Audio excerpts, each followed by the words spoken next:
नमस्कार, स्वागत है आपका हमारे चैनल जिसका नाम है मेरी किताबें। पुस्तक मेरा चीज़ किसने हटाया, जिसके लेखक हैं डॉक्टर स्पेंसर जॉनसन। भाग 3। कहानी। बहुत पहले की बात है। दूर किसी देश में 4 छोटे पात्र रहते थे। यह पात्र एक भूल भुलैया में चीज़ की खोज में इधर उधर भागते रहते थे ताकि उनका पेट भर सके और वे खुश रह सकें। 2 पात्र चूहे थे जिनका नाम स्निफ और स्करी था, और 2 छोटे लोग थे। ऐसे लोग जो थे तो 2 चूहों की तरह ही छोटे, पर उनकी हरकतें आजकल के आदमियों जैसी थीं। उनके नाम हेम और हाँ थे। उनके छोटे आकार के कारण यह आसान नहीं था कि उनकी हरकतें आपको नज़र आ जाएं, मगर करीब से देखने पर आप बहुत ही सी अनोखी बातें देख सकते थे उनमें। हर रोज़ चूहे और छोटे लोग भूल भुलैया में दिन भर अपने खास चीज़ को ढूंढते रहते थे। स्निफ और स्करी नाम के इन चूहों में दिमाग तो कम था, पर उनकी सहज बुद्धि बड़ी पैनी थी। वे अपने कुतरने के लिए कड़क चीज़ ढूंढ रहे थे, जैसा चूहों को अक्सर पसंद होता है।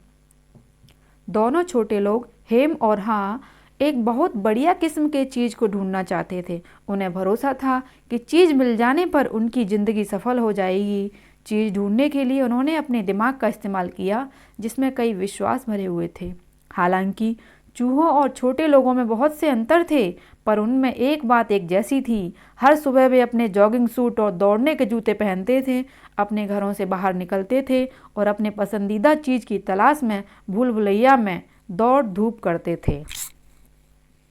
भूल भुलैया में अनगिनत गलियारे और कमरे थे, जिनमें से कुछ में स्वादिष्ट चीज़ रखा हुआ था, परंतु वहाँ कई अंधेरे कोने और बंद गलियाँ भी थीं जो कहीं भी नहीं जाते थे।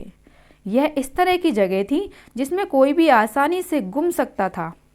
फिर भी जो लोग इसमें अपना रास्ता ढूंढ लेते थे, उनके लिए भूल भुलैया में कई ऐसे रहस्य भी थे जो जिंदगी को बेहतर और ज़्यादा सुखद बना सकते थे। दोनों चूहों स्निफ और स्करी ने चीज़ को ढूंढने के लिए आसान परंतु कम कारगर प्रयास और भूल तरकीब का सहारा लिया। वे एक गलियारे में दौड़ते थे, और अगर वह खाली दिखता था तो वे पलटकर दूसरे गलियारे में दौड़ लगाने लगते थे। स्निफ अपनी तेज नाक से चीज़ की गंध का अंदाज़ा लगाता था, और स्करी फुर्ती से आगे आगे दौड़ पड़ता था। जैसा कि आप समझ सकते हैं, वे कई बार भूल भुलैया में गुम गए, रास्ता भटक गए, गलत दिशा में चले गए और अक्सर दीवारों से टकराए भी। दूसरी तरफ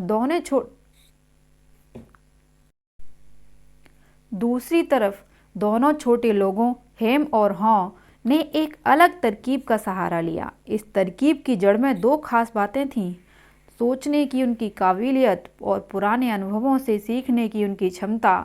वे कई बार अपने विश्वासों और भावनाओं के कारण विचलित तो हुए, परंतु आखिरकार अपनी अपनी तरकीब से उन सभी ने वह वस्तु ढूंढ ही ली जिसकी उन्हें तलाश थी। एक दिन उन सभी को चीज स्टेशन सी में ख़त्म होने वाले गलियारों में अपने खास किस्म का चीज़ मिल ही गया। उसके बाद हर सुबह चूहे और छोटे लोग अपने अपने जॉगिंग सूट में चीज स्टेशन सी में पहुंच जाते थे। कुछ समय बाद उन्होंने अपनी दिनचर्या तय कर ली थी। स्निफ और स्करी हर रोज़ जल्दी उठते थे और भूल भुलैया में दौड़ लगाते थे, पर वे हमेशा एक ही रास्ते पर चला करते थे। अपनी मंजिल पर पहुंचकर चूहे और अपने जूते उतार लेते थे।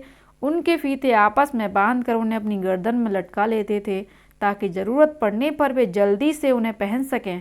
इसके बाद वे अपनी चीज़ का मज़ा लेते थे। शुरुआत में हेम और हॉ भी हर रोज़ चीज़ स्टेशन सी की तरफ सुबह सुबह दौड़ लगाते थे ताकि वे उन स्वादिष्ट नए निवालों का स्वाद ले सकें जो वहाँ उनका इंतज़ार कर रहे थे। परंतु कुछ समय के बाद छोटे लोगों की दिनचर्या बदल गई। हेम और हॉ थोड़ी देर से उठने लगे, कपड़े पहनने में ज़्यादा समय लगाने लगे और चीज़ स्टेशन सी की तरफ धीमे कदमों से चलने लगे। आखिरकार वे जानते थे चीज़ कहाँ है और वहाँ तक किस रास्ते से पहुँचा जाता है। उन्हें बिल्कुल भी पता नहीं था कि चीज़ कहाँ से आया है या इसे वहाँ किसने रखा है। उन्होंने केवल यह मान लिया था कि चीज़ वहाँ हमेशा बना रहेगा। जैसे ही हेम और हॉ हर सुबह चीज स्टेशन सी पर पहुंचते थे। वे इत्मीनान से वहां डेरा जमा लेते थे, जैसे यह उन्हीं का घर हो। वे अपने जॉगिंग सूट लटका देते थे, अपने दौड़ने के जूतों को दूर फेंक देते थे और अपने स्लीपर्स पहन लेते थे।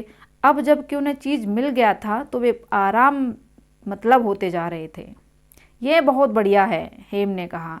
यहाँ पर इतना सारा चीज़ है, इससे हमारी ज़िंदगी गुजर जाएगी। छोटे लोग खुश और सफल महसूस कर रहे थे। उन्हें लग रहा था अब वे सुरक्षित हैं। कुछ समय बाद हेम और हॉ चीज स्टेशन सी में रखे चीज को अपना चीज समझने लगे। यहाँ चीज इतना ज़्यादा था कि उन्होंने अपने घर भी पास में ही बना लिए। इसके चारों तरफ अपनी सामाजिक जिंदगी का खांचा भी खींच लिया।